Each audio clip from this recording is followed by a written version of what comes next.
ಅದನ್ನ ಮಲ್ಲಿ ಆತ ಅದನ್ನ ಬಾಗ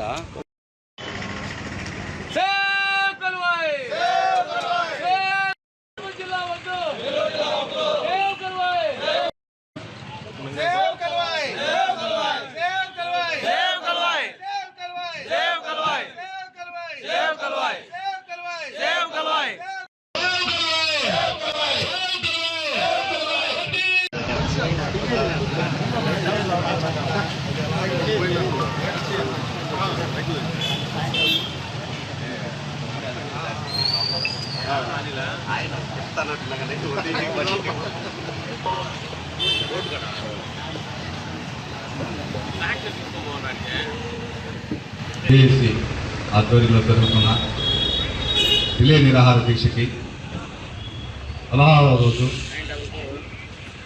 media print and electronic media సోదరులందరూ కలిసి రిలే నిరాహార దీక్ష కూర్చున్నాం. ఇప్పటి వరకు అన్ని పార్టీలకు సంబంధించిన రాజకీయ నాయకులు కూడా కూర్చున్నారు, వాళ్ళ మద్దతులు ప్రకటించారు. మా వంతు కూడా మేము మండలానికి సహకరించాలని చెప్పి న్యూస్ పరంగా కాకుండా దీక్షా పరంగా కూడా మేము ఈ నిర్ణయం తీసుకున్నాము.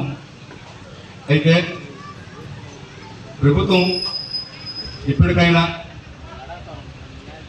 అనుకరించి కలువాయి మండలాన్ని నెల్లూరు జిల్లాలోనే కొనసాగించే విధంగా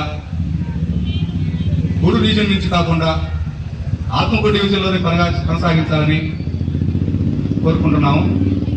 మన ఎమ్మెల్యే గారు మన పోరాటం గురించి సీఎం దృష్టికి కూడా తీసుకుని ఆయన కూడా సానుకూలంగా స్పందించారని చెప్పేసి పత్రికల్లో టీవీల్లో ప్రసారాలు అయ్యాయి. అయితే ఇంకొద్దిగా ఎమ్మెల్యే గారు ఇంకొద్దిగా గట్టిగా మన మండలం కోసం కృషి చేయాలని చెప్పేసి కూడా మేము కోరుకుంటున్నాము. అదేవిధంగా ఇప్పుడు వరకు ఉపాధ్యాయులు, స్వచ్ఛంద సంస్థలు ఈ జేఏసీ ఆధ్వర్యంలో జరుగుతున్న రిలే నిరాహార దీక్షకి వాళ్ళు కూర్చోవడం ఎంతో ఆనందదాయకం. మండలంలో నలుమూల నుంచి అన్ని వర్గాల ప్రజలు ఈ కలువాయి మండలం కాపాడుకునేందుకు ముందుకు రావడం, నెల్లూరులో జరిగిన 2000 మంది జనాభాతో నెల్లూరులో జరిగిన భారీ ర్యాలీకి కలువాయి మండలం నుంచి కార్లు, బస్సులు వెళ్లి కలెక్టర్ గారికి వినతి పత్రం అందజేయడం, కలెక్టర్ గారు ఈ మన చేసిన ర్యాలీని సీఎం గారి దృష్టికి కూడా తీసుకెళ్లారు. అయితే సీఎం గారు దీని మీద పరిశీలిస్తున్నారు. కలువాయి మండలానికి న్యాయం చేయాలనే ఉద్దేశంతో కూడా ఆయన ఉన్నట్టు నాకు తెలుస్తుంది. హైదరాబాద్ లో మాకున్న మిత్రులు, మా మీడియా మిత్రుల ద్వారా నేను అప్పుడప్పుడు ఫోన్ చేసి ఏం జరుగుతుందని చెప్పి కనుక్కుంటున్నాను.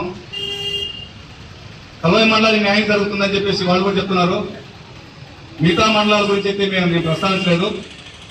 కేవలం మన మండలం కోసమే మనం పోరాటం చేస్తున్నాం కాబట్టి వాళ్ళు కూడా సానుకూలంగా ఉండాలని చెప్పేసి మా మీడియా సోదరులు అమరావతి నుంచి చెప్పారు. అయితే ఇది జరిగితే కలువాయమ్మ మన పక్షాన ఉన్నట్టే అని చెప్పేసి మనం భావించాలి.